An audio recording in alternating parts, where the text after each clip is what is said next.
Collector बनेगा तब बात करूँगा। दोस्तों, आज हम आपके लिए वह कहानी लेकर आए हैं जिसको पढ़ने से आप इमोशनल हो जाओगे। आपको मनोरंजन के साथ साथ बहुत कुछ सीखने को भी मिलेगा। पसंद है तो आपको यह बहुत पसंद आने वाली है। दोस्तों, यह कहानी है बिहार के गांव की, जिसमें विजय नाम का लड़का रहा करता था। बचपन से ही पढ़ाई में होशियार विजय अपने मम्मी पापा की आखिरी उम्मीद था।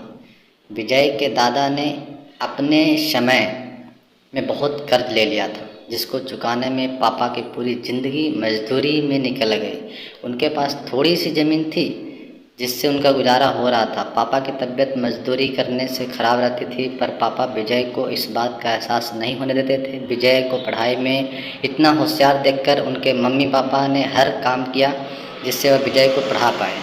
विजय की कॉलेज की पढ़ाई ख़त्म हो गई थी और वह एक छोटी सी नौकरी करने लगा, जिससे उसका खर्चा निकल जाता और उसमें वह कलेक्टर बनने की तैयारी भी कर रहा था।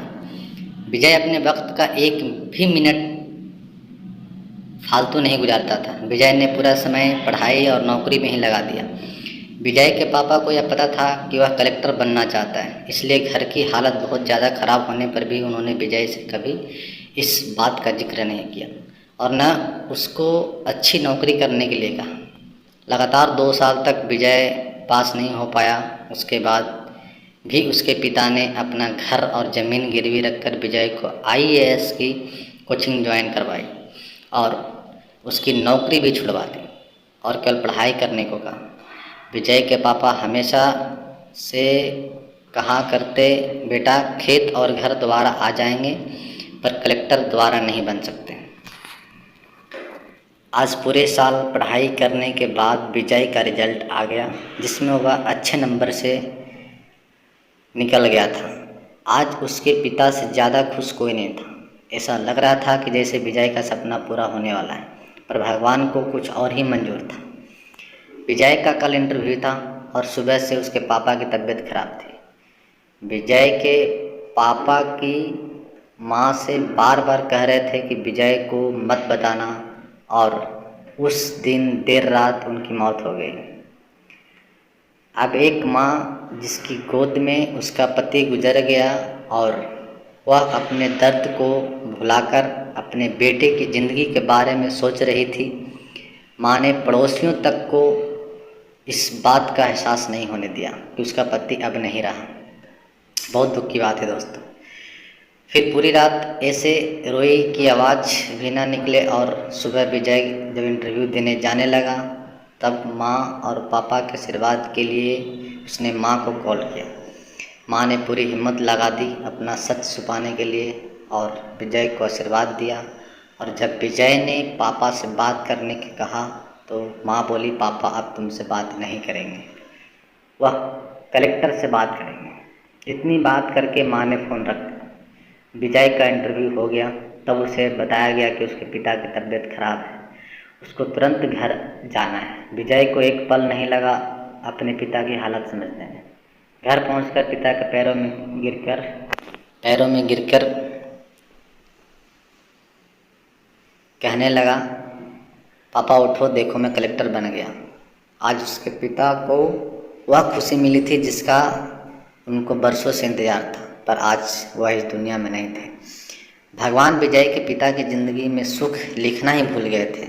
पहले वह अपने पिता के कर्ज में ज़िंदगी भर मजदूरी करते रहे और फिर बेटा के सपनों में फिर घर और ज़मीन गिरवी रखनी पड़ी।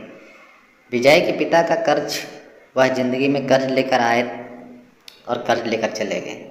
विजय के पिता को भले ही ज़िंदगी में कुछ हासिल न हुआ, पर वह अपने लड़के को इस काबिल बना गए कि वह अपनी 7 पुश्तों को बैठे बैठे खिला पाए। विजय की माँ ने जो श्राद्ध किया, जिसको करने का जज्बा बहुत कम लोगों में होता है। जब विजय कलेक्टर बनकर घर आया तब माँ ने विजय से कहा, बेटा तुम आज इतने बड़े बन गए हो कि हज़ारों गरीबों का भला कर सकते हो। जब भी तुम्हारे सामने कोई गरीब मदद मांगने आए तो अपने पिता और मेरे बारे में सोचना। मैं तुम्हारे बराबर पढ़ी लिखी और समझदार तो नहीं हूँ, पर इतना ज़रूर जानती हूँ, गरीब आदमी की बहुत मजबूरी होती है। तुम कभी किसी का बुरा मत करना। शिक्षा दोस्तों, इस कहानी से हमें यह शिक्षा मिलती है कि वक्त कितना भी खराब हो, हम उसे बदल जरूर सकते हैं। माँ और बाप के एहसानों को हम कभी नहीं उतार सकते, पर हम अपने कर्मों से उनकी इच्छा जरूर पूरी कर सकते हैं। यह कहानी सच्चाई पर आधारित है।